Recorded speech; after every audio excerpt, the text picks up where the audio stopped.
اعوذ باللہ من الشیطان الرجیم بسم اللہ الرحمن الرحیم الحمدللہ رب العالمین الصلاۃ والسلام علی اشرف الانبیاء والمرسلین سیدنا و نبینا ابی القاسم محمد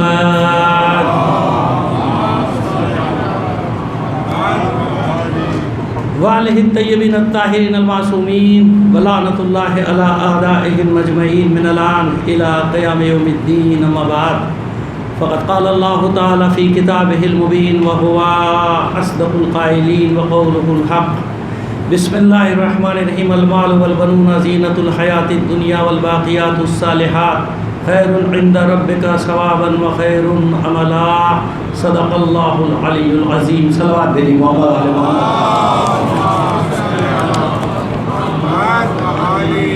آپ سے درخواست کریں گے مرحوم محمد رضا مرچنٹ ابن فاضل احمد بھائی کے لیے اور اس میں شامل کر لیجیے ان کی اہلیہ کی دوسری برسی کی مجلس. اس میں شامل ہے مرحومہ انجم زہرا, مرحومہ رضیہ بھائی, مرحوم فاضل احمد بھائی, مرحوم زینب بھائی, مرحوم حیدر علی قاسم علی شریف, مرحومہ نسیم بانو, مرحوم عبدالرسول بھائی عرف چھوٹو بھائی, مرحوم عاشق حسین علی جواد, مرحومہ مہجبین, مرحومہ شہناز, مرحومہ گلشن بھائی, مرحومہ سکینہ بنت علی حسن. اپنے بھی تمام مرحومین اور شہداء کو شامل کر کے سورہ فاتحہ پڑھ کر فرض کیجیے گا.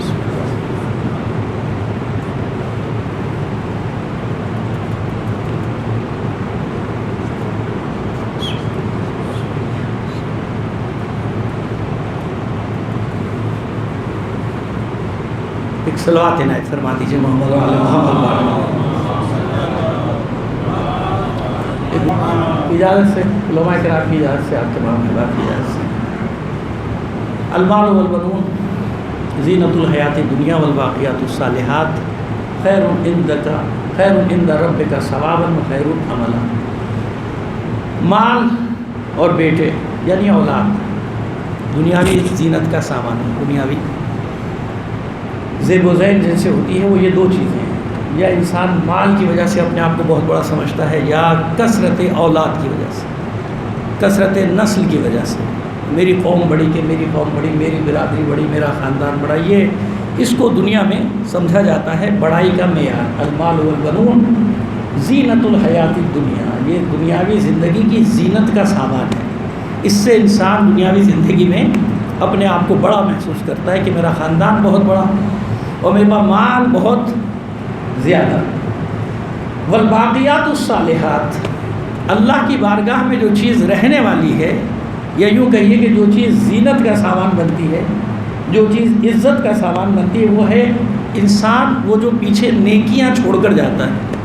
والباقیات الصالحات خیر عند ربک ثوابا, یعنی ثواب کی نظر سے دیکھا جائے یا اچھی آرزو اور امید کہ جس سے کی جائے, وہ کیا چیز ہے؟ وہ باقیات الصالحات.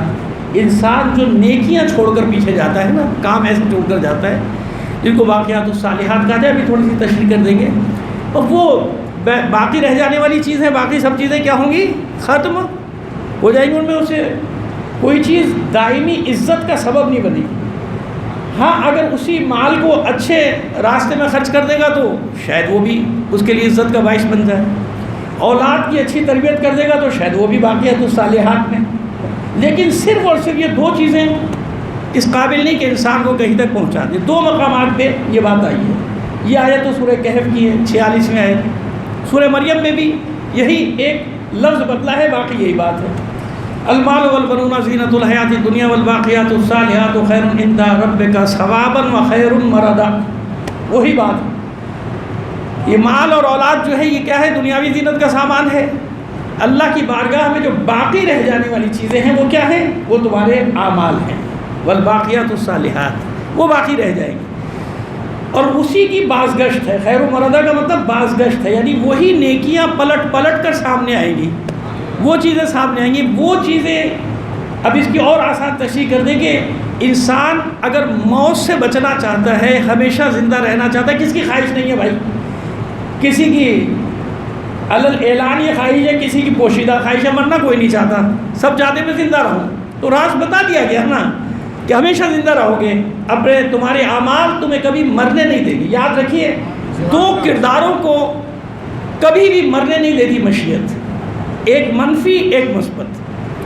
منفی مثبت سے کیا مراد ہے؟ جو معاشرے پہ منفی اثر ڈال کے جائے اسے بھی مرنے نہیں دیتی قدرت. آپ کہیں گے عجیب بات کر رہے ہیں مولانا. میں بالکل صحیح بات کر رہا ہوں. کبھی نہیں مرنے دیتی. معاشرے کی بات ہو رہی ہے، انفرادی نہیں. جو معاشرے پہ منفی اثر ڈال کے جائے گا اللہ اس کو عبرت بنا کے زندہ رکھتا ہے تاکہ ان کرداروں سے عبرت حاصل کرو. یہ الگ بات ہے کہ انسان عبرت حاصل نہیں کرتا، جیسے کہ آج ہے کہ عبرت حاصل کرنے کے لیے کوئی بھی تیار نہیں ہے، عبرت کرنے کے لیے تیار، حاصل کرنے کے لیے تیار نہیں. منفی کرداروں کو زندہ رکھے گا. شداد، فرعون، نمرود، یزید، یہ جتنے بھی کردار ہیں، آج کے بھی جتنے یزید ہیں سب کو شامل کر لیجئے. یہ سمجھ رہے ہیں کہ نہیں کبھی مرنا نہیں، مرنا ہے تمہیں، لیکن تاریخ میں عبرت بن گئے. تمہیں اس بات کا احساس نہیں ہو رہا آج کی یزیدوں کو، لیکن تم عبرت بن چکے ہو. آنے والی جو نسل ہے وہ اور زیادہ نفرتیں لے کر پیدا ہوگی تمہارے خلاف. کب تک روکو گے اس طوفان کو؟ تو کوئی یزید نہ ماضی میں روک سکا اپنے اوپر پڑنے والی لعنتوں کو، نہ آج کا یزید روک سکے گا. مقامی ہو یا بین الاقوامی، جتنے بھی یزید ہیں سب اس لپیٹے میں آئیں گے، انشاءاللہ آپ کے سامنے آ جائیں گے. صلوات بھیجیے محمد آل محمد پر. اب ایک ہے مثبت کردار، معاشرے پر مثبت اثر چھوڑ کے جائے. ایک بار ذاتی اچھی زندگی گزار کے چلا گیا نا، ٹھیک ہے، اچھا، اس کا بھی اچھا انجام ہے. کروڑوں اربوں لوگ ہوں گے جو اچھی زندگی گزار کے چلے گئے، یعنی نیک سیرت انداز میں دنیا سے چلے گئے. لیکن ایک وہ ہے جو معاشرے پہ مثبت اثرات چھوڑ کے جا رہا ہے، معاشرے پہ اچھے اثرات چھوڑ کے جا رہا ہے. جب معاشرے پہ اچھے اثرات چھوڑ کے جائے گا تو قدرت اسے بھی مرنے نہیں دیتی. اور یاد رکھیے اس کریکٹر کو زندہ رکھنے میں مذہب کا عمل دخل نہیں ہے کہ اس کا مذہب اسلام ہونا چاہیے، اسے مومن ہونا چاہیے، اسے یہ ہونا چاہیے، اسے وہ ہونا نہیں. یہاں تو ظاہر ہے کہ مشیت کیا تو عدالت ہے نا، انصاف ہے. جو بھی ایسے اثرات چھوڑے چکے اسلام سے کوئی بھی تعلق نہ ہو. سقراط کا کیا تعلق ہے اسلام سے؟ سقراط کا کوئی تعلق نہیں. لیکن سقراط جو اثر چھوڑ کے گیا معاشرے پہ، اب میں کیا عرض کروں آپ کی خدمت میں، دو جملے چلیے. جو جوان ہمارے بیٹھے ہیں ان کو سمجھ میں نہیں آ رہا ہوگا کہ سقراط کہاں سے بیچ میں آ گیا، تو میں بتانا چاہ رہا ہوں کہ سقراط تھا کیا. صلوات بھیجیے محمد آل محمد پر. کہتے ہیں نا کہ اس نے خودکشی کر لی تھی، زہر کا پیالہ پی لیا تھا. نہیں، خودکشی نہیں کی تھی اس نے، تو یہ غلط فہمی دور ہو جائے سب کی. خودکشی کہاں سے کی اس نے؟ اس زمانے کا قانون یہ تھا کہ جسے سزائے موت دی جاتی تھی اسے زہر کا پیالہ خود پینا پڑتا تھا. جیسے آج لوگ پی رہے اپنے ہاتھوں زہر کا پیالہ. اس وقت وہ واقعی پی لیتے تھے ہاتھ میں زہر کے پیالے، لیکن اب آپ صبح شام جو ہے زہر کے پیالے پی رہے ہیں. کیسی کیسی شکلیں دیکھنے کو ملتی ہیں آپ کو، میڈیا پہ ملتی ہیں نا. آپ زہر پی رہے ہیں کہ نہیں پی رہے ہیں، ان کو دیکھ کے. یہ سارے اپنے تیزابی چہرے لے کے بیٹھے ہوتے ہیں صبح سے شام تک، جھوٹ جھوٹ جھوٹ جھوٹ. برداشت کرو بھائی، یہ زہر پینا ہے. تو سقراط زہر کا پیالہ جو پیا تھا اس نے، وہ قانون تھا، وہ سزا تھی اس کی، وہ سزائے موت دی تھی اس کو. عدالت نے، کس نے دی تھی؟ عدالت نے. بھائی کیوں گھبرا رہے ہیں آپ؟ عدالت نے اسے سزائے موت دی تھی. وہ سلسلہ آج تک جاری ہے، چل رہا ہے نا، آج ختم نہیں ہوا. چہرے بدلے، سڑکیں بدلی، بلڈنگیں بدلی، سب کچھ وہی ہے، کچھ نہیں بدلا، سب کچھ وہی ہوا. لہذا قاضی نے فیصلہ دیا، اس نے زہر کا پیالہ پی لیا. اس کے شاگردوں نے بچانا چاہا، سیٹنگ کر لی جیل والوں سے، دے دلا کے بات چیت طے ہو گئی کہ اس کو نکال کے لے جائیں گے. رات کو پہنچ گئے سارے شاگرد، کشتی تیار ہے، مقدونیہ لے جائیں گے. استاد کو کہا استاد اٹھو چلو. کہاں جاؤں؟ کہ مقدونیہ. نکل رہے ہیں یہاں سے، ایتھن سے نکلنا ہے، مقدونیہ چلیں گے. دوسری جو اسٹیٹ تھی مقدونیہ. اب ان کی اور تفصیل میں جاؤں گا، بڑا مسئلہ ہو جائے گا، لمبا ہو جائے گا، محدود وقت ہے مجلس کا. چلے جاتے ہیں. کیوں چلا جاؤں؟ کہ جان بچانی ہے. اچھا وہاں جا کے کیا کروں گا؟ دیکھیے یہ جو اس کا فلسفہ اخلاقیات کا اپنی جگہ. سقراط جو اگر زندہ ہے نا، وہ اپنی استقامت کی وجہ سے زندہ ہے، اپنے ثبات قدم کی وجہ سے زندہ ہے. اس نے شاگردوں کو کہا میں نے یہ سکھایا تم کو، چلا جاؤں کیا کروں گا؟ مقدونیہ جا کے خاموشی سے زندگی گزار دوں گا، یا وہاں بھی وہی اپنے افکار کا پرچار کروں گا، جو میرے افکار ہیں ان کا پرچار کروں گا. کیا کروں گا؟ اگر اپنے افکار کا پرچار کروں گا وہاں بھی مجھے سزائے موت ہوگی، اور اگر خاموش رہنا ہے تو میں یہیں پہ خاموش رہ جاتا. اتنی بڑی مصیبتیں کیوں لی میں نے موت. سمجھے؟ اس کو کہتے ہیں نظریاتی لوگ. اسے کہتے ہیں خلاصہ ہے کہ اپنے نظریے پہ ڈٹ کے جان دے دو. اگر تاریخ میں زندہ رہنا ہے، یہ مثبت کریکٹر جو اثر ڈال کے جاتا ہے تاریخ میں، ورنہ ہزاروں لاکھوں کروڑوں اربوں لوگ آئے چلے گئے خیر. تو یہ مثبت کریکٹر ہمیشہ زندہ رہے گا، انسانیت کے لیے کچھ جو کر کے جائے گا. ورنہ سب کے لیے وہی 2 گز زمین ہے بھائی. آج کل کے ماحول میں وہ بھی مل جائے تو بڑی بات ہے. جس قسم کے ماحول میں ہم جی رہے ہیں وہاں کچھ پتہ ہی نہیں ہے، وہاں لاپتہ بھی ہیں لوگ نا، کچھ معلوم ہی نہیں ہے کہاں چلے جائیں گے، آپ کو پتہ بھی نہیں چلے گا زندہ رہ گئے کہ مر گئے، کہاں چلے گئے کہ. لیکن مثبت اثر چھوڑ، مرنا تو سب کو ہے. بس انسان ایسی زندگی گزار کے جائے اپنی کیپیسٹی میں، جتنی اس کی صلاحیت ہے، جتنی اللہ نے اس کو صلاحیت دی وہ انسانیت کے لیے وقف کر دے، لوگوں کے لیے وقف کر دے. وہ کہتے ہیں نا کہ کہیں بھی دفن کر دو کربلا میں خاک پہنچے گی. میں دریا ہوں بالآخر مجھ کو ملنا ہے سمندر میں. ایسے بھی لوگ ہوتے ہیں. کربلا کی مٹی تھی، کربلا پہنچ گئی. ہر ایک کو ایسا کہتے ہیں کہ موت بھی نصیب نہیں ہوتی، لیکن جب انسان کوئی کام کر کے جاتا ہے نا، بھائی میرے اسے کوئی تعلقات نہیں تھے، زیادہ بتا دوں میں آپ کو رضا مرچنٹ صاحب سے. میرا خیال ہے زندگی میں 2 یا 3 ملاقاتیں ہوں گی بس، اس سے زیادہ، وہ بھی رسمی، کچھ دیر کی، تھوڑی دیر کی، 1 کپ چائے والی ملاقات بس، 2 یا 3. لیکن برسوں سے میں جانتا ہوں اس شخص نے ایک اپنے لیے میدان چن لیا، ایک میدان کہ مجھے اس میدان میں کام کرنا ہے. یعنی اپنی صلاحیتوں کا اندازہ لگایا، اپنی کیپیسٹی میں نا، ہر انسان اپنی کیپیسٹی میں کام کرتا ہے. کچھ لوگوں کے پاس صلاحیتیں بھی ہیں، اللہ نے وسائل بھی دیے، لیکن یہ توفیق نہیں دی کہ انسانوں کے لیے کچھ کر کے چلے جائیں، کوئی نیکی کا کام کر کے چلے جائیں. ذاتی طور پہ کرتے ہوں گے، میں نہیں کہہ رہا، میں ایک عام بات کر رہا ہوں کہ ہے، آپ دیکھتے ہیں نا معاشرے میں ہیں لوگ، لیکن کہتے ہیں ہمارا ان کاموں سے کوئی سروکار نہیں. لیکن وہ شخص اور اس جیسے نامعلوم کتنے اشخاص اپنی صلاحیتوں کو دیکھتے ہیں کہ ہم کر کیا سکتے ہیں، اپنی جو ان کی صلاحیت ہے، اس دائرے میں ایک میدان کا انتخاب کرتے ہیں کہ ہمیں یہ کام انجام دینا ہے، اور پھر اس میں لگ گئی مگن، دھن سر پہ سوار ہو گئی کہ یہ کام کرنا ہے. تو برسوں سے بھائی میں نے عرض کیا کہ میری ملاقاتیں سے 2، یا اگر تیسری ہو تو مجھے نہیں یاد، 2 تو مجھے یاد ہے، 2 ملاقاتیں میری ان سے، بس تیسری اگر ہوگی تو مجھے نہیں یاد. میں کہے 2 یا 3 کر لیجیے چلیے. لیکن وہ میرے پاس ہر وقت ہوتے تھے اور اب بھی ہوتے ہیں. کیوں ہوتے ہیں؟ کہ بھائی زیارات میں بھی جاتے ہیں آپ، حج میں بھی جاتے ہیں آپ، سب جگہ جاتے نہیں جاتے. اب میں خدمات کی تفصیلات بیان کروں گا تو بھائی گھنٹہ اس کے لیے مجھے چاہیے، تو وہ تو ہے نہیں. میں نے اشارہ کر دیا کہ سمجھ گیا کہ ظاہرین ہو خانہ خدا کے کربلا کے نظر کے ایک دھن ان پہ سوار ہو گئی کہ کوئی زائر بغیر زیارت نامے کے نہ جائے، اور پھر ایک ہدایت ان کو دے دی جائے. اس میں تھوڑی پڑھتے بھی رہے، راستے میں سوال حیات بھی ہے، اس میں قرآن بھی ہے، سب کچھ ہے، وہ USB اور پتہ نہیں کیا کیا انہوں نے جو وہ کر سکتے تھے اپنے مال حلال میں سے وہ انہوں نے کیا.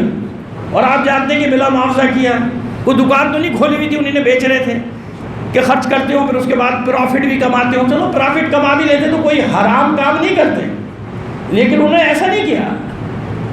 پروفٹ کو تو چھوڑے، وہ تو اصل جو خرچ کرتے تھے وہ بھی نہیں لیتے تھے نا. کیوں؟ وہ جانتے تھے کہ بھائی کچھ کر کے جانا ہے، ہمیشہ باقی رہنا ہے، تو دلوں پہ نقش چھوڑ کے جاؤ.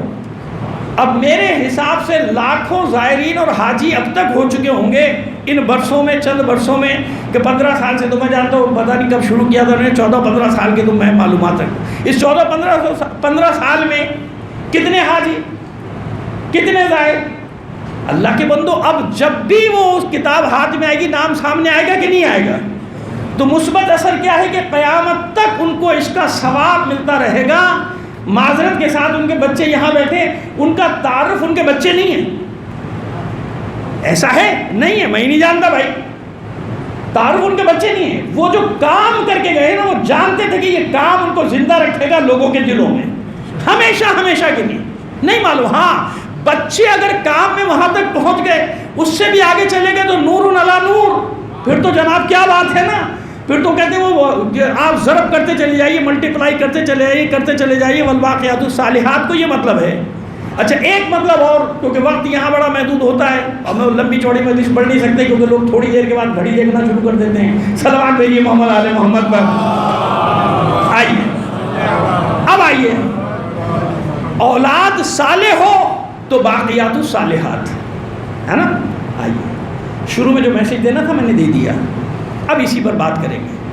اولاد صالح ہو اور اپنے بزرگوں کے کام کو لے کر چلے آگے تو صالحات, اور اگر اولاد صالح نہ ہو تو وہ آدمی اولاد ہونے کے باوجود ہو جاتا ہے ابتر. کیا ہو جاتا ہے؟ ابتر. ابھی تشریح کر دیتے نا آپ کے سامنے. سورہ کوثر کی آخری آیت ہے نا, 3 تو آیات ہیں ٹوٹل. آخری آیت کیا؟ انا شانئک ھو الابتر. اے حبیب آپ کا دشمن ابتر ہے, بے شک آپ کا دشمن ابتر ہے. اللہ نے اپنے رسول کو ابتر کے طعنے کا جواب دیا ہے. ابتر کہتے تھے نا مقطوع النسل ہے. میں نے لفظی ترجمہ نہیں کیا, لفظی ترجمہ اچھا نہیں ہے ابتر کا, لیکن آپ ظاہر پڑھے لکھے لوگوں کا مجمع ہے. ابتر یعنی مقطوع النسل, جس کی اولادیں نرینہ نہ ہو وہ مقطوع النسل ہے. تو بھائی جواب میں یہ آنا چاہیے کہ بیٹے آتے, وہ کہہ رہے ہیں ابتر آپ کا بیٹا نہیں ہے, آپ کی اولادیں نرینہ نہیں ہیں, آپ مقطوع النسل ہیں. بیٹے تو نہیں آئے, بیٹی آئی جواب میں. انا اعطیناک الکوثر. اب تفسیر کے بعد میں تو نہیں جا رہے, ظاہر ہے آپ سب سنتے رہتے ہیں موضوعات پہ, ہم تو کچھ اور بات کرنا چاہ رہے ہیں. بیٹی آئی نا, بیٹے کا ہے, تو طعنہ کا جواب کہاں آیا؟ طعنے کا جواب تو نہیں آیا. لیکن آئیے دیکھیں کیوں. اب ظاہر جب پروردگار نے فرما دیا کہ آپ کا دشمن ابتر ہے, تلاش کیجئے نا کیسے ابتر ہے. کس لیے انسان بیٹوں کی خواہش کرتا ہے؟ تاکہ اس کی نسل آگے چلے. ایسے ہی ہے نا, نسل اس کی آگے چلے, بیٹوں کے ذریعے سے نسل. بیٹیاں تو دوسروں کی تو چلی جائیں گی, تو بیٹوں کی خواہش کیوں کرتا ہے؟ نسل میری آگے بڑھتی چلی جائے. کتنی دیر تک؟ چوتھی نسل, پانچویں نسل. معذرت کے ساتھ اگر میں آپ سے ابھی سوال کر لوں, آپ نے کوئی آپ کے پردادا کے والد کا نام, اول تو پردادا کا ہی نام نہیں معلوم ہوگا اکثر کو, ایسا ہی ہے نا, پھر بالکل فطری سی بات ہے, پردادا کا ہی نام نہیں معلوم ہوگا. اچھا پردادا کے والد کا نام بتا دیجئے, کتنے بتائیں گے بھائی؟ معلوم ہے کہاں گئے وہ پردادا کے دادا اور والد جو خواہش کرتے تھے کہ میری نسل آگے بڑھے, میری نسل آگے بڑھے, کہاں گئے بھائی؟ کدھر گئے؟ ختم ہو گیا نا سب. چند ہوں گے اس پوری بھری پوری دنیا میں کہ جو کارناموں کی وجہ سے یاد رکھے جاتے ہیں, اولاد کی وجہ سے نہیں, نسل کی وجہ سے نہیں. یعنی اگر ان کے شجرے بھی باقی ہیں تو ان کے کاموں کی وجہ سے باقی. ایسے ہی ہے, ورنہ کہاں ہے؟ آئیے ابھی جواب نہیں ہوا ہمارا بھائی, اسی میں مجلس ختم کر دیں گے. کہ اب تک کہتے کسے ہیں؟ جن لوگوں نے طعنہ دیا ان کی اولادیں تھیں کہ نہیں تھیں, ان کے بیٹے تھے کہ نہیں تھے. چلیے بالکل آسانی سے سمجھا رہے ہیں. کربلا میں کم سے کم جو لشکر آیا, ہم کسی کہتے ہیں کہ اعداد کی بحث میں نہیں الجھنا چاہتے کہ کتنا لشکر تھا, اتنا تھا کہ اتنا تھا. جو قدر متیقن ہے وہ تھا 30,000 کا لشکر, کم سے کم 30,000 کا لشکر تھا جو امام حسین السلام کے مقابلے پر آیا. یہ 30,000 کا جو لشکر تھا, کیا امیر مختار نے سب کو مار دیا تھا؟ اور کتنے لوگ پہلے ہی مر گئے تھے. جناب امیر مختار کے قیام سے پہلے ہی مر گئے. جناب امیر مختار نے قیام کیا تو 7-8 ہزار مار دیے ہوں گے, 6,000 سے زیادہ کا نہیں ہے. چلو 8-9 ہزار, 10,000, 11,000 ہے, باقی کہاں گئے؟ اچھا پھر ان کو مارا تھا, ان کی اولادوں کو تو نہیں مارا تھا مختار نے, نہ جناب سلیمان نے ان کی اولاد, نہ مسیب نے مارا, نہ مختار نے مارا. ان کی اولادیں کہاں گئیں؟ عاص بن وائل جس نے ابتر کا طعنہ دیا تھا, یہ میں مثال دے رہا ہوں, باقی آپ خود بخود سمجھ میں آ جائے گی بات. جو ایک فارمولہ بتا رہا ہوں آپ کو. عاص بن وائل سے لے کے یزید کے لشکر تک سب کی اولادیں تھیں کہ نہیں تھیں؟ تھی نا. کہاں گئے؟ آج نہیں ہوگی, پھیلی نہیں کیا ان کی اولادیں؟ اعمال سے پہچان لیا کیجئے, اعمال سے پتہ چل جاتا ہے. لیکن میں آپ سے سوال کرتا ہوں کہ بتائیے کسی میں ہمت ہے کہ آج کوئی دعویٰ کرے کہ اس کا شجرہ شمر سے ملتا ہے؟ ہے کوئی دعویٰ کرنے والا؟ ہے کوئی دعویٰ کرنے والا جو کہے کہ میرا شجرہ یزید سے ملتا ہے, میرا شجرہ ابن سعد سے ملتا ہے, خولی سے ملتا ہے, ہرملہ سے ملتا ہے؟ آخر کہاں گئی ان کی اولادیں؟ حکیم ابن طفیل, سنان بن انس, اتنے بڑے بڑے قاتلان کربلا, کہاں گئی ان کی اولادیں؟ ہیں نا. ہزاروں پھر شام میں جو ہزاروں لاکھ ہوتے مخالفین اہل بیت کے، کہاں گئی ان کی اولادیں؟ یہ اللہ کا وعدہ تھا ان شانئک هو الابتر ہے، لیکن کسی میں جرت نہیں ہوگی کہ اپنا شجرہ وہاں سے جوڑ لے گا، ان دشمنان خدا سے جوڑ لے گا۔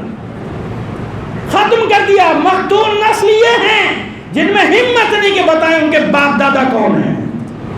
آپ نہیں ہیں، قیامت تک آپ کی بیٹی کی اولاد فخر کرے گی اولاد رسول ہونے کے اوپر۔ صلوات بھیجیے محمد علی محمد۔ سمجھ میں آئی بات؟ آپ کا دشمن ابتر ہے، آپ نہیں، آپ کا دشمن ابتر ہے، آپ نہیں، آپ کی نسل جائے گی۔ ان نسلوں میں بھی میں نے عرض کر دیا آپ سے کہ جو اپنے شجرے کا دفاع کرتے ہیں، حفاظت کرتے ہیں اعمال کی وجہ سے، ان کے شجرے سلامت رہتے ہیں، ان کو معلوم۔ ورنہ تو ایسے ایسے بھی آتے ہیں ماشاءاللہ، افسوس ہونے لگتا ہے کہ اس نے اپنے نام کے ساتھ سید لگا کیوں لیا بھائی، ہماری مصیبت کر دی ساری دنیا میں۔ اب پتہ نہیں حقیقت حال کیا ہوگی، وہ تو اللہ بہتر جانتا ہے۔ صلوات بھیجیے محمد علی محمد پر۔ اور جو بھی اہل بیت سے وابستہ ہوا، آپ کو حیرت ہے نا، حیرت ہوگی۔ جناب ابو ذر غفاری کے اوپر ہم نے لکھا تھا مضمون، اس جناب ابو ایوب انصاری پہ لکھا، میں حیرت زدہ رہ گیا کہ اس باقی دنیا کی بات نہیں کریں، بر صغیر سے سینکڑوں پیغامات ہمیں آ گئے کہ ہمیں فخر ہے کہ ہم ابو ایوب انصاری کی نسل میں ہیں۔ کیوں؟ کیونکہ ابو ایوب انصاری کا تعلق ہے اہل بیت کے ساتھ، ابو ذر غفاری کا تعلق ہے اہل بیت کے ساتھ، یعنی اہل بیت۔ ان کے بیٹے کا نام بتا دینا مجھے کیا ہے، کسی کو معلوم ہے؟ نہیں معلوم، لیکن اللہ جنہیں سلامت رکھتا ہے بیٹوں کی وجہ سے نہیں۔ اہل بیت کو اگر زندہ رکھا، کس وجہ سے زندہ رکھا؟ نہ معلوم کتنی اولادیں نافرمان ہو کے نکل گئی، اسی ائمہ طاہرین کے زمانے میں نافرمان ہو گئے تھے لوگ، ہوئے نہیں تھے؟ جائیے 6، 7، 8 امام کی حیات طیبہ کو پڑھ لیجئے، معلوم ہو جائے گا آپ کو کتنوں نے دغا کی، کتنوں نے بے وفائی کی ہے، کتنے ایجنٹ بن گئے تھے جا کے۔ کیا بن گئے تھے؟ ایجنٹ۔ تو اس پہ حیرت نہ کیا کریں، ہر زمانے میں یہ ہوا ہے، ضمیر فروش، دین فروش، زبان فروش، ایمان فروش، ابن الوقت قسم کے لوگ، وقت کے بادشاہوں کو سلام کرنے والے لوگ کم ہوتے ہیں جو ثابت قدم رہتے ہیں میدان عمل میں، جانتے ہیں کہ کسی جابر کے سامنے، کسی یزید وقت کے سامنے سر نہیں جھکا رہا ہے۔ مرنا تو ہے، سب کو مر جائے، کون بچے گا؟ لیکن جو مثبت اثر چھوڑ کر جاتا ہے وہ تاریخ میں زندہ رہتا ہے، اس کو مرنے نہیں دیتی تاریخ۔ اور یہ راز بہت کم لوگ جانتے ہیں، جو جانتے ہیں وہ باطل کے سامنے کبھی جھکتے نہیں، چاہے ان کے ساتھ کیسا ہی سلوک کیوں نہ کر لیا جائے۔ اور جن کے پاس ثبات قدم نہیں ہوتا، استقامت نہیں ہوتی، کیا ہوتا ہے؟ وہ بھاگ جاتے ہیں، یا خوف ان کو راستے سے ہٹا دیتا ہے، یا لالچ، معمولی سی لالچ۔ اور آج کل تو لالچ اتنی سستی ہو گئی کہ ذرا سے پروٹوکول میں انسان اپنی وفاداریاں بدل دیتا ہے، ذرا سا پروٹوکول مل جائے اس کو تو اس نے اپنی وفاداریاں تبدیل کر دی۔ خوف تو بات کی منزل ہے، پہلے بس انسان زندگی ایسی گزار کے جائے۔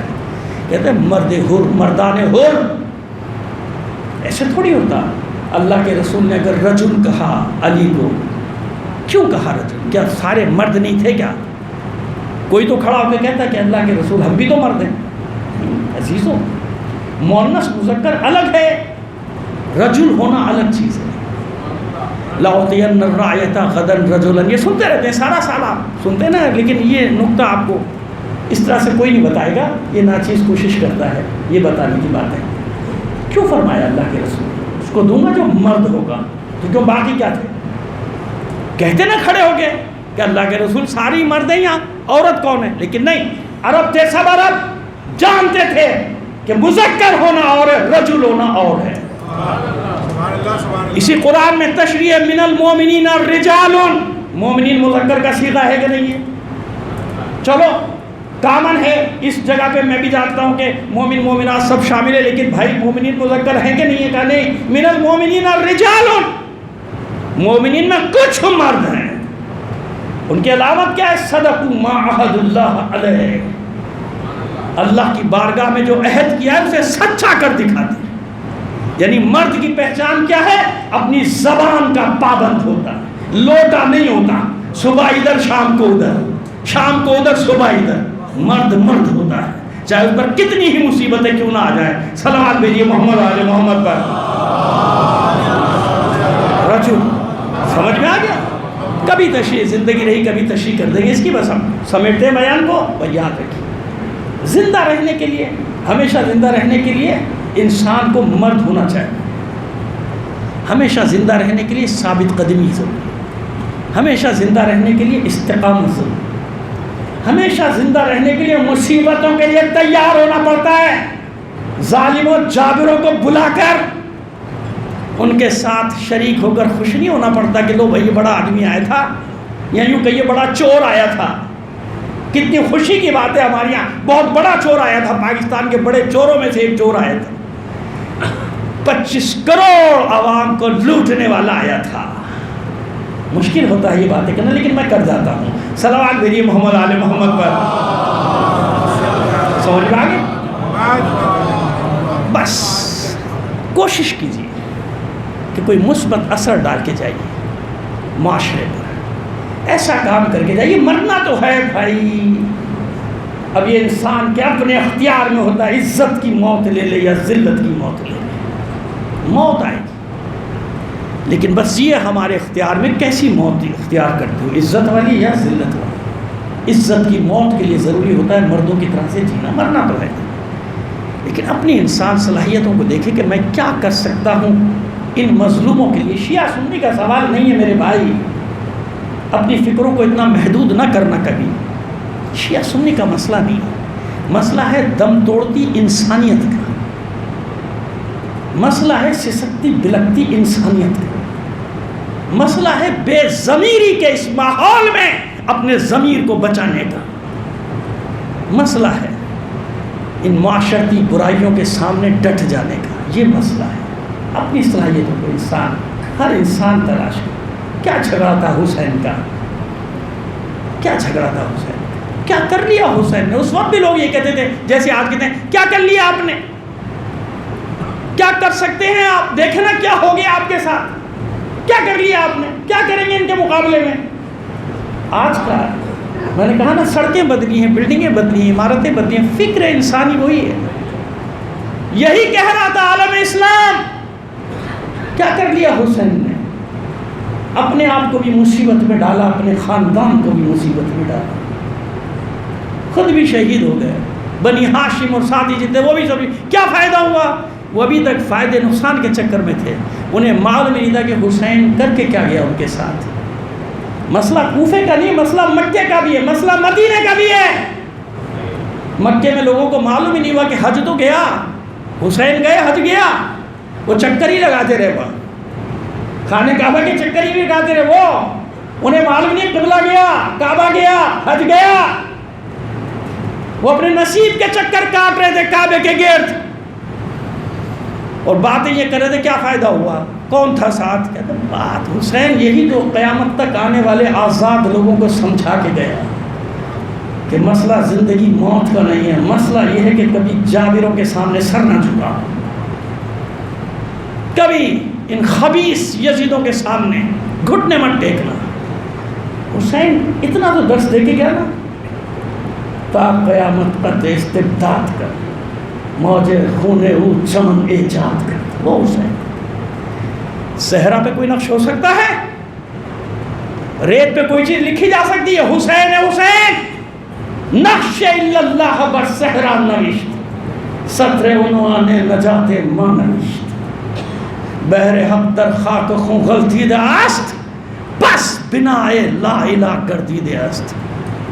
قیامت تک آوازیں نہ اٹھتی جبر کے خلاف اگر یہ کربلا نہ ہوتی۔ کہاں گئے وہ سب؟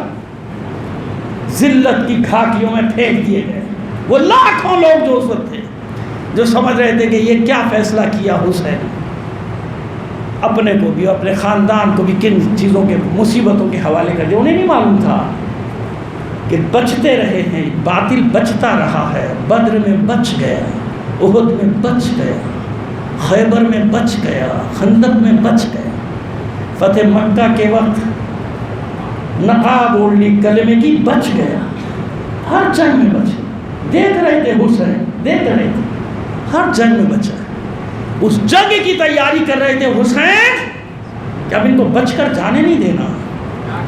یہی تو کہتے ہیں مورخین، واقعہ نگار یہی لکھتے ہیں کہ یزید کے لشکر نے حسین کو کربلا میں گھیر لیا، اس کی مجال زہرا کے لال کو گھیر لیتا کربلا میں، اس کی مجال علی کے بیٹے کو گھیرتا، بالکل برعکس ہے اس کے، یہ حسین تھا جو کربلا میں یزیدیت کو گھیر رہا تھا کہ ہر محاذ سے بچے ہو، یہاں سے بچ کر نہیں جانے دوں گا، قیامت تک کربلا کی دیوار سے سر ٹکراتے رہو گے، لعنت سے پیچھا چھڑانے کی کوشش کرو گے، لعنت تمہارا پیچھا نہیں چھوڑے گی۔ یہ تھی صدیوں پر محیط وہ فتح جو حسین نے لی تھی اپنے بچوں کے ساتھ، مگر جتنی عظیم فتح ہو اس کے لیے اتنی ہی بڑی قربانیاں بھی دینی پڑتی ہیں نا۔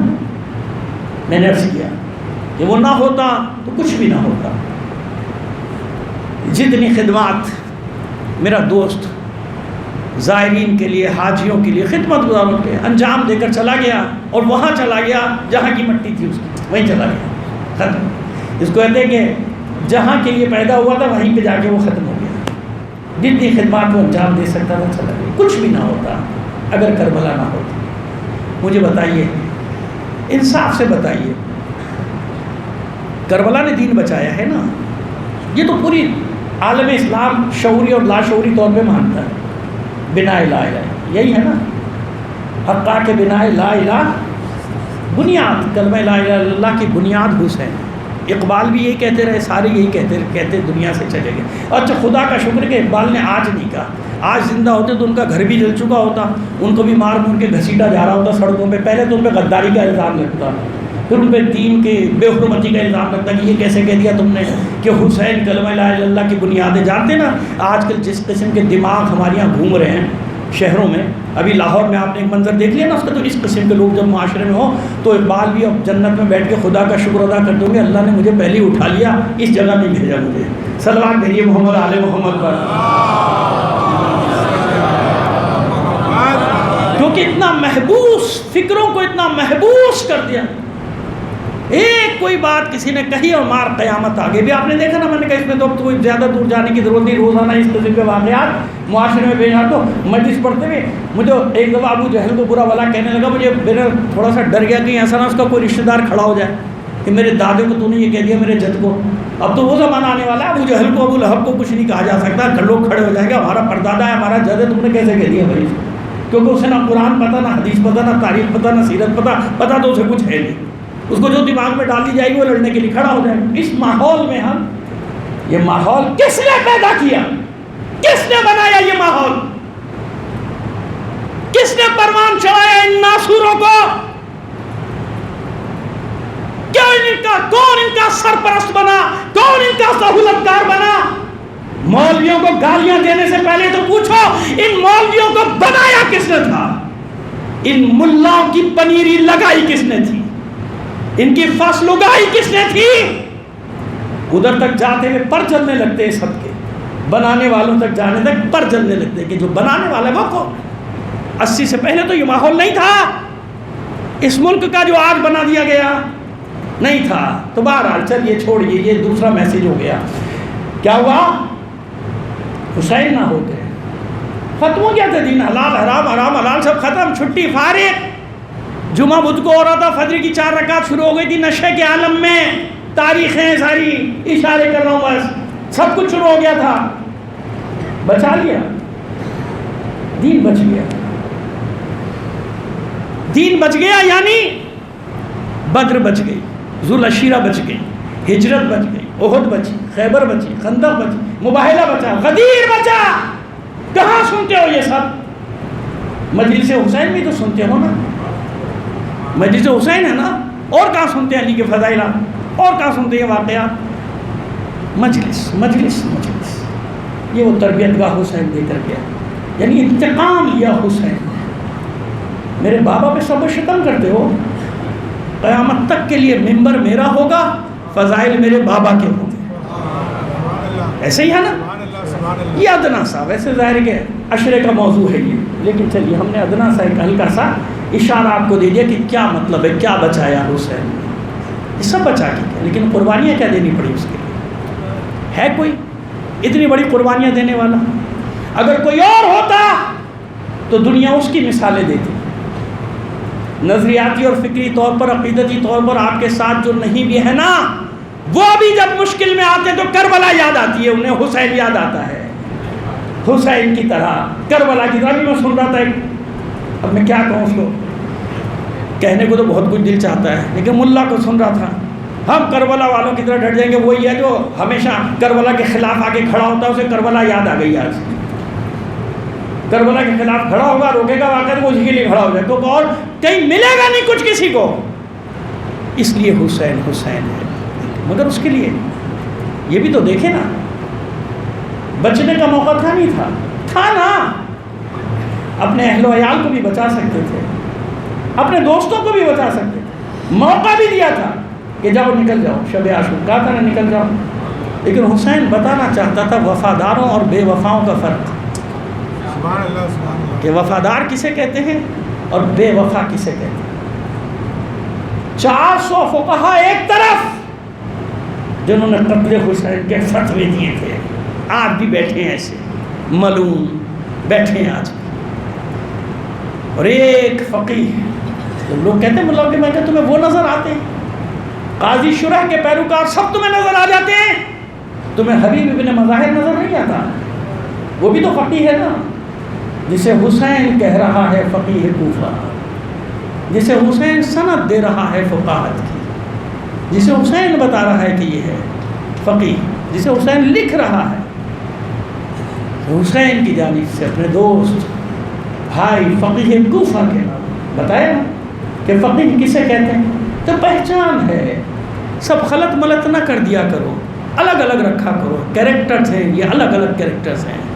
حبیب ابن مظاہر کے پیروکار بھی پڑے ہیں، قاضی شرح کے پیروکار بھی پڑے ہیں، سب اپنے اپنے عمل سے، اپنے قول سے، اپنی زبان سے اظہار کرتے رہتے ہیں، چاہے کچھ بھی نام ہوں گے بتاتے رہتے ہیں کہ وہ کس کی پیروی کر رہے ہیں، قاضی شرح کی پیروی کر رہے ہیں یا حبیب ابن مظاہر کی پیروی کر رہے ہیں۔ ساری زنجیریں توڑ کر آ گیا نا، اتنی پابندیاں تھیں، آج کی زبان میں کہوں تو کرفیو لگا ہوا تھا، نہ کوئی کوفے میں داخل ہو سکتا تھا، نہ باہر نکل سکتا تھا، لیکن حسین کی نصرت کے لیے جانے کے لیے ہر پابندی کو توڑ دیا، حبیب پہنچ گیا، تاکہ بہانہ سازوں کے لیے رہے کہ حبیب کیسے نکل گیا تھا، حبیب کیسے پہنچ گیا حسین کے قدموں میں۔ لیکن عزیزو، عاشور کے دن ہم نے تو اس پہ لکھ بھی دی 2 جلدوں میں کتاب، جو پہلی جنگ ہے نا اس کا تذکرہ نہیں ہوتا، جو صبح پہلے بس کا یوں کر کے گزر جاتے ہیں علماء ذاکرین کہ وہ پہلا حملہ عام ہوا، یہ ہوا، پھر اس کے بعد شروع کر دیں، نہیں عزیز،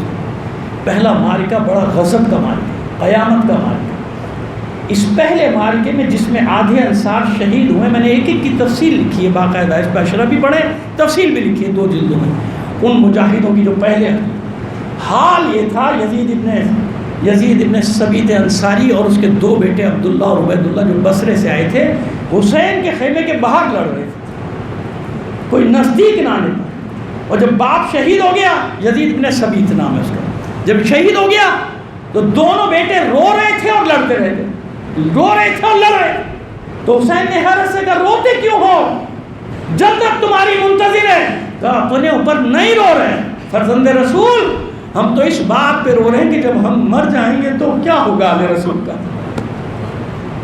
ان لوگوں کو اپنی موت کی پرواہ نہیں تھی، اپنے رہبر کی، اپنے امام کی پرواہ تھی، ہم مر جائیں گے تو علیہ رسول کا کیا ہوگا۔ ایسے تھے انصار حسین کہ ایسے تھے، اپنے پیروں کو ریت میں نیزے گاڑ کے ایسے جما دیا تھا کہ کوئی تیر حسین کے خیموں تک نہ جانے پائے۔ پہلی جنگ بڑی قیامت کی جنگ ہے، بڑی غضب کی جنگ، جس میں اور ایک ایک شہید ہوتا جاتا تھا، دوسرے کو آواز دیتا جاتا تھا، زہیر ہوشیار، حبیب ہوشیار، دیکھو آل رسول کے خیموں تک کوئی تیر نہ جانے پائے۔ اور جب کسی نے آواز سن لی تھی ثانیہ زہرا کی کہ بھیا امتحان لے لیا اپنے دوستوں کا، تو وہ پہنچا تھا انصار کے درمیان میں، کہا غضب ہو گیا، چلو آل رسول کو یقین دلاؤ کہ ہم حسین کو چھوڑنے والے نہیں ہیں۔ ہم حسین کو چھوڑ کر جانے والے. یہ تھے انصار جنہیں حسین آخری وقت میں یاد کر رہا تھا. پہلا حملہ کرنے کے بعد جب پلٹے تھے نا جناب سید الشہداء، تو قتل گاہ کا گنج شہیدہ کا رخ کر کے ایک ایک کا نام لے کے آواز دیتے تھے، حبیب ابن اوسجا، زہیر، میرے شیروں، میرے جانثاروں کہاں ہو؟ تمہارا مولا تمہیں پکار رہا ہے. میں نے تمہارے ہر ہر بھارتے داد دی تھی، اب اپنے مولا کی جنگ بھی تو دیکھو، اپنے مولا کے حملے کو بھی تو دیکھو. میں نے روایات میں تو نہیں پڑھا، مقتل میں تو نہیں پڑھا، لیکن میرا دل گواہی دیتا ہے کہ ممکن ہے شہداء کے لاشیں تڑپتے ہوں، آوازیں ان کٹے ہوئے لاشوں سے مولا کیا کرے، موت نے مجبور کر دیا، پھر زندگی دلوا دے، پھر اسی طرح تجھ پر اپنی جانوں کو قربان کر دے. یہ انصار کا حال تھا. اب ذرا سوچیے جب حسین خیمے سے نکل رہے تھے تو اس بیٹی کا کیا حال ہو؟ کہتے کہ حسین نے مانگا ہی اس لیے تھا کہ میں سکینہ کے بغیر نہ رہ سکوں، سکینہ میرے بغیر نہ رہ سکوں، جب تیری راہ میں اسے چھوڑ کر جانا پڑے تو چلا جائے. کیسی ہوتی ہیں یہ بیٹیاں، کیسے ہوتے ہیں یہ بچے. ایک ایسا وقت بھی آتا ہے جب انسان اپنے بچوں کے ہاتھوں مجبور ہو کر ان کی مصیبت نہیں دیکھ سکتا، سرنڈر کر دیتا ہے مشکلات کے سامنے، سر جھکا دیتا ہے. ہم نے دیکھا، زندگی میں دیکھا، کوئی قصور نہیں ہے اس بیچاروں کا جو اپنی اولاد کے ہاتھوں آگے مجبور ہو جاتے ہیں، ان کی مصیبت، ان کی مشکلات نہیں دیکھ پاتے. لیکن حسین حسین حسین حسین، یہ قربانی صرف حسین دے سکتا تھا، اور کون دے سکتا تھا؟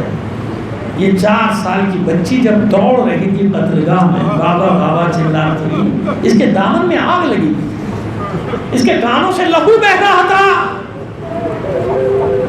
یہ بچی اس عالم میں بابا کے لاشے پر پہنچی تھی کہ کوئی ایسی چیز نہیں تھی جس سے وہ اپنے بابا کے لاشے کو پہچان سکے. بڑا دکھ ہوتا ہے نا انسان کے لیے، کتنا بڑا المیہ ہے کہ باپ دنیا سے رخصت ہو جائے، وہ اپنے باپ کے جنازے کو کاندھا نہ دے سکے. جس کے پاس وسائل ہے وہ چلا جاتا ہوگا، ہر ایک کے پاس تو وسائل نہیں ہے نا. کتنے دکھ کے ہمیشہ پوری زندگی کی اذیت ان کے لیے کہہ رہا ہوں، ان عزیزوں اقربا کے عزیز و اقربا کے لیے، ان احباب کے لیے، اعزا کے لیے کہ جو محروم رہ جاتے ہیں، آخری دیدار سے بھی محروم رہ جاتے ہیں. کسی کو ایسا آخری دیدار اپنے باپ کا نصیب نہ ہو جیسا سکینہ کو نصیب ہو. سر کا نہ ہونا اپنی جگہ، لاشے کا یہ عالم تھا کہ گھوڑوں کی ٹاپوں تلے اس طرح سے پامال کیا گیا تھا. اب میں اس کی زبانی آپ کو بتاتا ہوں کہ جس نے لاشے کو پامال کیا تھا. مناقب ہے عبداللہ ابن اسیت، یہ وہ شخص ہے کہ جب اسیروں کا قافلہ اور اسیروں کو لے کر ابن زیاد ملعون کے دربار میں پہنچے تھے تو سب کو انعام و اکرام دیا جا رہا تھا. چلا رہا تھا، امیر مجھے زیادہ دے، امیر مجھے زیادہ دے، امیر مجھے زیادہ دے. ابن زیاد کی نظر پڑی کہ اس ملعون کو آگے لاؤ، تجھے کیوں زیادہ دوں؟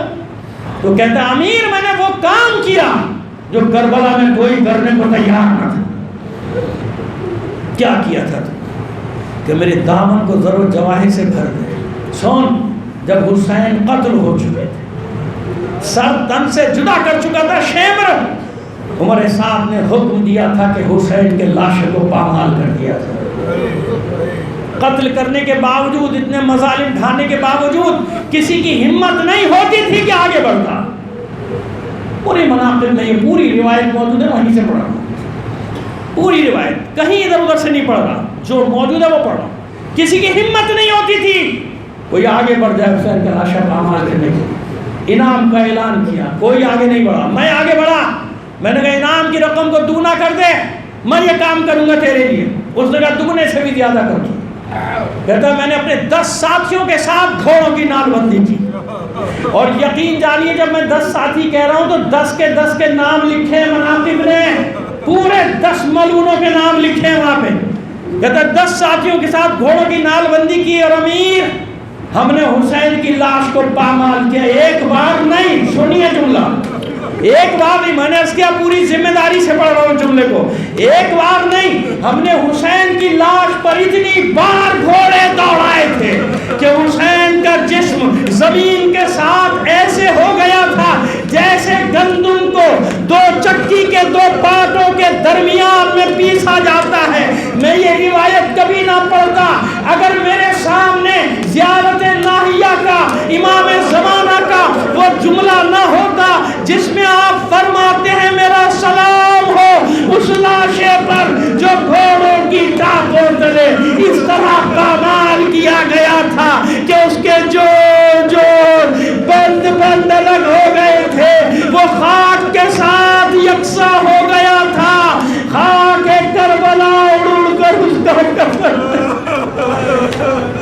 الا لعنت اللہ علی القوم الظالمین وَسَيَعْلَمُ الَّذِينَ ظَلَمُوا أَيَّ مُنْقَلِبٍ يَنْقَلِبُونَ۔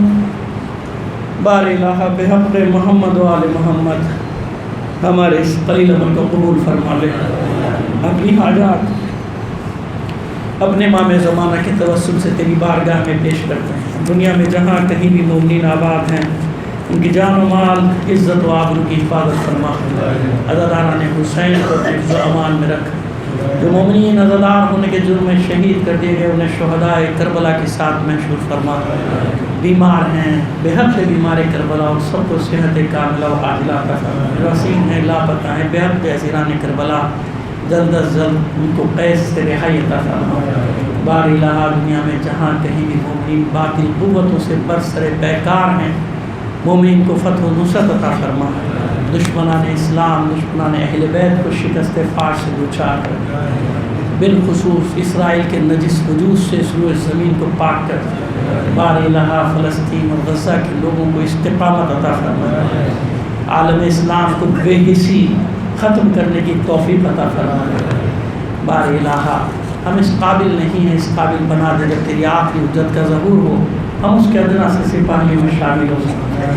ہمارے شہروں میں امن و امان قائم کر دے، دہشت گردوں کو نیست و نابود کر دے، ان کے ٹھکانوں کو برباد کر دے، ان کے سرپرستوں کو، سہولت کاروں کو ذلیل و رسوا کر دے، ہمارے ملک کو جرائم پیشہ لوگوں سے رہائی دے دے، نجات دے دے۔ تعجیل فرما ظہور امام زمانہ میں آپ سے درخواست کریں گے خادم حجاج کرام و زائرین ابا عبداللہ الحسین مرحوم محمد رضا مرچنٹ ابن فاضل احمد بھائی اور اس میں ان کی اہلیہ مرحومہ کو بھی شامل کر لیں جن کی دوسری برسیحات مرحومہ انجم زہرا، مرحومہ رضیہ بائی، مرحوم فاضل احمد بھائی، مرحومہ زینب بھائی، مرحوم حیدر علی قاسم علی شریف، مرحومہ نسیم بانو، مرحوم عبدالرسول بھائی عرف چھوٹو بھائی، مرحوم عاشق حسین علی جواد، مرحومہ مہجوین، مرحومہ شہناز امین، مرحومہ گلشن بھائی، مرحومہ سکینہ بنت علی، اپنے بھی تمام مرحومین اور تمام شہداء ملت کو شامل کر کے ایک بار سورہ فاتحہ، 3 بار سورہ اخلاص کی تلاوت فرما۔